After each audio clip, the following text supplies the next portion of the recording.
can't believe I'm doing this, but 10.5 months ago, You're screaming. I know, we got naked and did that thing.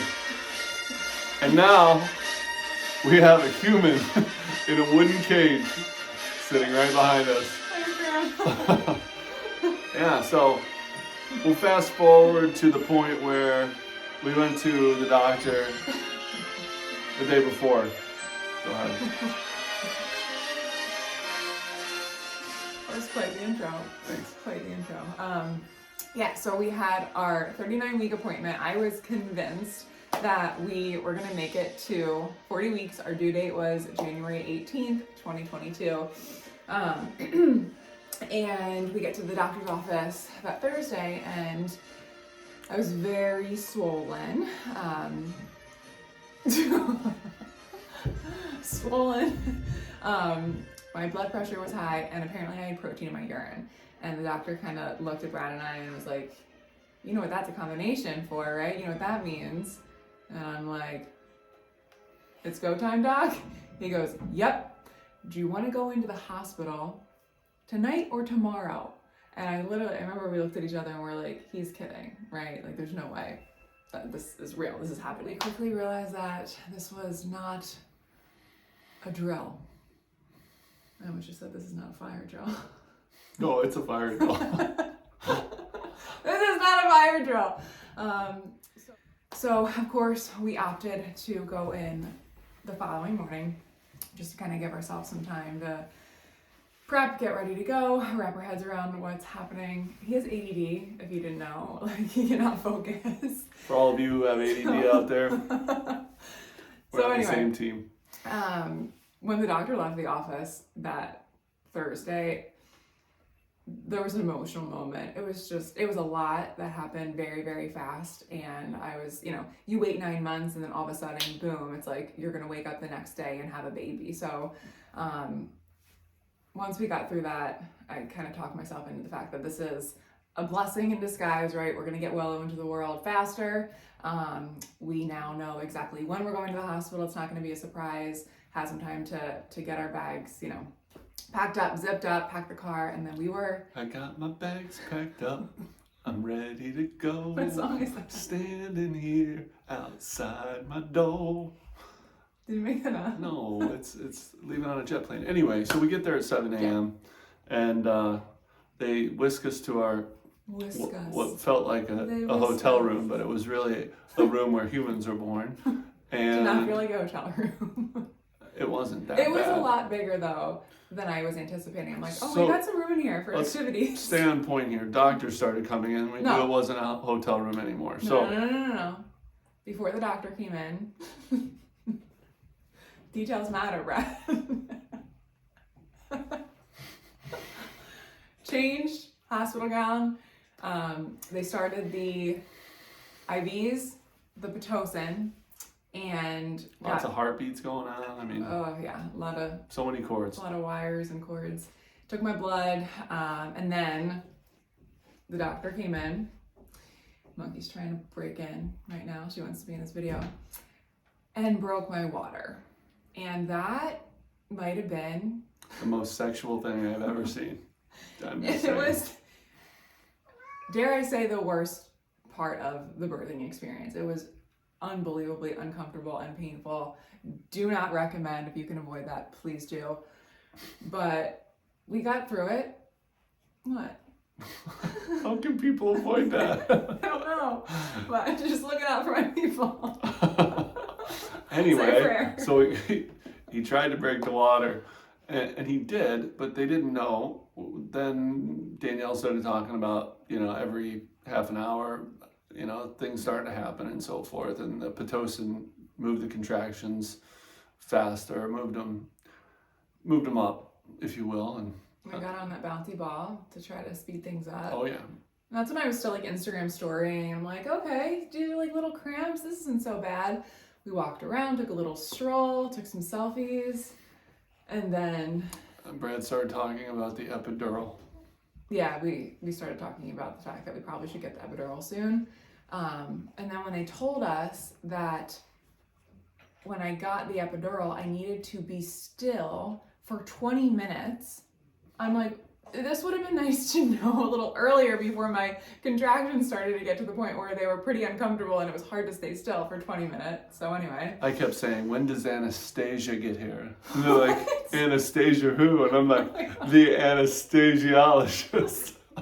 Dad jokes. Oh, Christ. Oh, do you see Anyway. what I live with? So now that we're through the selfies and the cords and the bouncy balls, the contractions start to speed up, and it was 3 minutes apart. Actually, it started at 8 minutes, then it got to 3 minutes fairly quickly. And it kept spiking, like they were getting more intense. Oh yeah, we got to watch it on a screen. It was great. It was like driving around in the new Jeep. So anyway, so Danielle's mom and dad show up at 11:30. While I'm getting the epidural. So there were 2 people allowed in the room, which obviously was Brad, and then my mom was the other one. So my parents arrived. That was the third choice, and it was close. Parents arrived. I got done with the epidural. I got through the 20 minutes. It wasn't extremely painful. It was just more, the whole day I would say was uncomfortable, which is to be expected. But I was excited because I'm like, okay, epidural, once this happens, like I shouldn't feel a thing. Well, didn't really feel much more in my stomach, but the back labor was out of this world, and throughout the rest of the afternoon from like 12 to 7, and she was born at 7:16 that night, it just got increasingly more and more intense. The Anastasia came back twice. By the way, I was also sitting on a couch this entire time from the 90s, which was also uncomfortable, but I'm just putting that out there. Just giving you that full visual of the room. So let's say 2:30, 3 o'clock comes around. We're trying to tell Danielle's dad whether he needs to come back to the hospital or not. He was waiting in the car. He's like, I want to be close just in case it happens. I'm like, I don't think it's going to happen soon, but it was sweet. And they started talking about dilation too. So Danielle was 3 to 4 centimeters dilated. And Danielle's mom, when they told her she was going to have a C-section, was also 3 to 4 centimeters dilated. So, that was something that was in the back of our head was, hey, is this going to turn into a C-section, or, are we going to keep dilating and everything keeps working? So luckily, about an hour later, 4 o'clock comes around and they say, Danielle's 6 to 8 centimeters dilated at that point. So things were happening, and, everything was starting to work other than Anastasia. So they came in and they tried to give me a little bit more dosage or whatever. Higher dosage. Yeah. I mean, I'm not a doctor. And I felt relief for maybe like 10 minutes. And then the back labor was insane. And they came back, it was when the doctor came back, it was like 5:30, and they gave me higher dosage than before, and felt that too. But I don't know, I guess I was meant to have back labor. So I felt that all day, and it was exhausting to the point. I mean, every single time I had a contraction, that they were getting more and more frequent, I was like grabbing on to the hospital bed, and until I was through that. And then it got to a point where they were like, are you ready to start doing practice pushes? Yeah, so that was about 6 o'clock, and at that point Danielle was 9 centimeters dilated. So we were pretty positive that this whole baby thing was going to happen at some point that night. Were you second guessing that it was not going to happen? No, just, but at that point, her mom and I are spoon feeding her chips of ice because she can't eat anything. That was the other thing. She hasn't eaten since 7 o'clock this morning. They brought in chicken tenders for lunch, and my mom and Brad. They didn't actually suck. For hospital food, they were pretty good. So 6:15, 6:30, like practice labor turned into real labor, and the doctor asked Danielle's mom and I if we would each help hold Danielle's legs up. I couldn't feel my leg, so clearly the epidural worked. Somewhat, yeah. I mean, other than, and at the end there could have been more pain, right? So. Yeah. Okay, so now for the most exciting part of the day. So I'll never forget, it was 6:30 on the dot, and the nurse basically said, okay, it's time to push.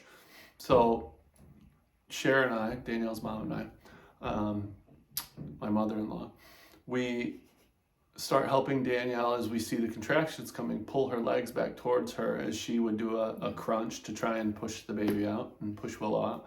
And Brad had my right leg, my mom had my left leg, so. oh, and you could see the contractions coming, so it wasn't hard to time up. You know, Danielle would take a few deep breaths and then go into kind of a crunch, and we would sort of help Danielle kind of get her legs back towards her so that she could push Willow out into the world. So we did that for about a half an hour, and the most wild thing happened. I mean, I guess before we got to that point, though, we hear the nurse get on the walkie-talkie to the doctor and say, "Hey, Your Majesty, it's time to come in." Well, obviously, Your Majesty was our doctor. You know you're in good hands when the nurses are calling your doctor. Yeah, so he comes in, and he's now gone from his Vineyard Vines and jeans to a full-on scrub look to him, and you can tell he's ready to go. So we knew things were going to happen. Yeah. The magic was going to happen. So, so Doc comes in, and Danielle starts pushing, and we start to see the baby's head crown with every push, and then, you know, the contractions would end, and the head would kind of go back in, and then we'd start the contractions again. We'd go through our leg lifting thing, and sure enough, it got closer and closer, and at one point I heard the doctor say, "Okay, now don't push." Yeah. And we were like, well, Danielle's like, don't push. And, you know, He said, like, don't push as hard as you have been. Like, don't try to blow your eye socket out or something. yeah. And Just, like, gently push. at that point, Willow's head came out.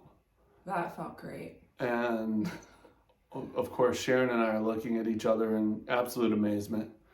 Danielle's doing great. She's still, you know, 3 contractions at a time.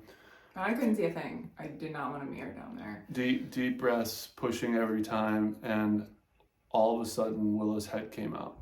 So I'm thinking, okay, Doc's gonna take Willow and pull Willow out. Well, instead, Doc turns her head to Danielle, her face to Danielle, I'm and kind of says, crunching up so I could kind of like see what was going on. and literally says, "Okay, you deliver her, you pull her out." And at that point, I'm like, God, wouldn't it be easier for me just to go down there and do this? But aren't we paying you to do this? But at the same time, it was amazing. So I literally took her and grabbed her as she was coming out of me and put her on my chest.